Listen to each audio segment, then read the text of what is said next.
Welcome back to GDT Tech Reviews. In this video we are going to do a detailed review and pick the top 5 best graphics cards under $2,500, 2021. So let us get started and the review based on our studies and small research. If you have any personal suggestion, do let us know in the comment section. If you are for the first time, don't forget to subscribe and click on the bell icon for more videos. We will be also providing affiliates link to purchase from Amazon.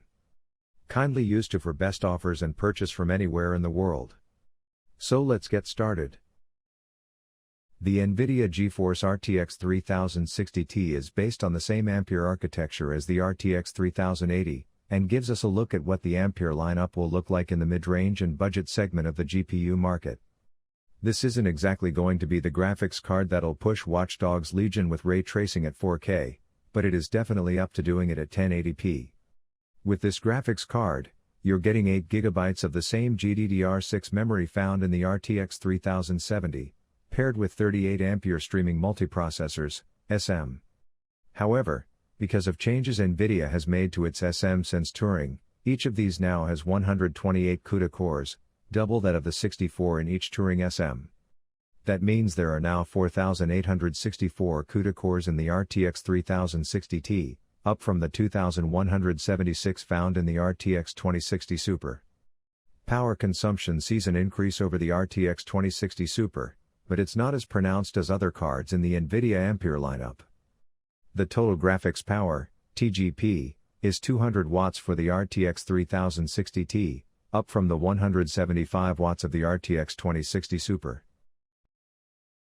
The AMD Radeon RX 6800 XT is based on Team Red's RDNA2 graphics architecture, which is still based on a 7 nanometer manufacturing process.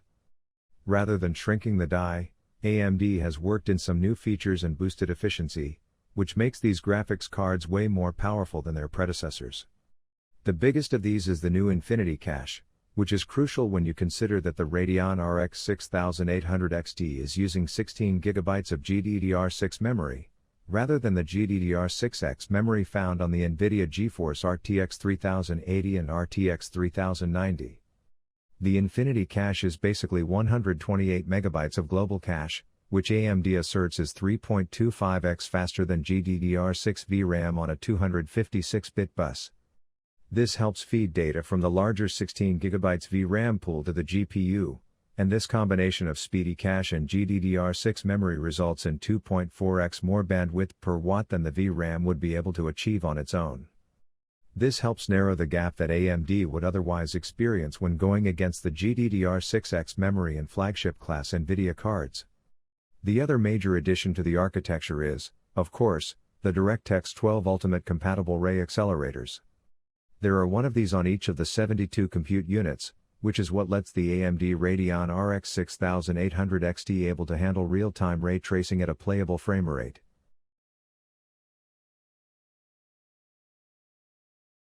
It's great that the MSI RTX 3080 Gaming X Trio actually lists a higher TGP, than the reference 3080. Well, not great necessarily, but at least it shows MSI took the time to evaluate the product and provide a realistic measure of power requirements. We'll get to that later, but the specs are generally the same as the Asus, the main difference being that the MSI runs with an 1815 MHz boost clock by default, while the Asus card runs with a 1785 MHz boost by default. You have to install Asus GPU Tweak 2 and select the OC mode profile to get the 1815 MHz boost clock. I certainly appreciate not having to bother with one more piece of software, though others may not care so much. Like the Asus card, ultimately the MSI card is a great alternative to the NVIDIA Founders Edition. Or at least, it would be if you could find any of the cards in stock. We've heard rumors and hearsay that demand for the Ampere launch was over 4 times greater than what NVIDIA saw with the Turing launch. That wouldn't be at all surprising, since Ampere is a bigger jump in performance and also marks round 2 for ray tracing and deep learning gaming hardware, a chance to improve on the first generation RTX cards, basically. Fundamentally, the MSI RTX 3080 Gaming X Trio is pretty similar to what we've seen from previous generation MSI cards.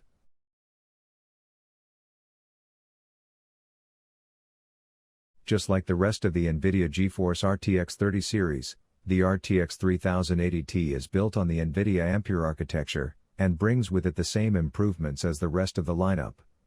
There is something new to the table, however.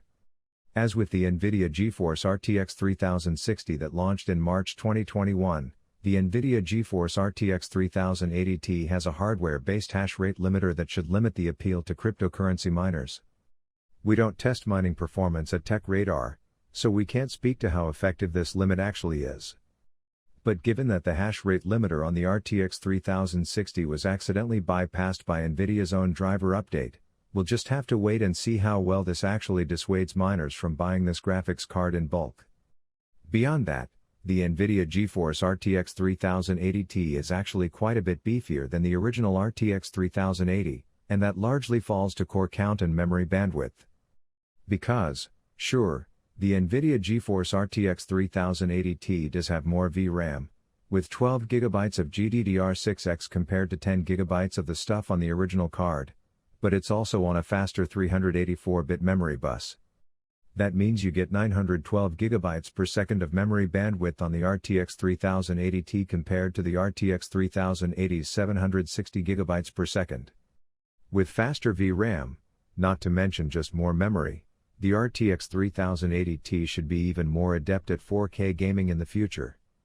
The RTX 3080 Ti is straight up more powerful, as well. The GPU has 10,240 CUDA cores across 80 compute units, compared to the RTX 3080's 8,704 CUDA cores. That's a 17% increase in core count, but don't expect a strict 17% performance increase, more on that later.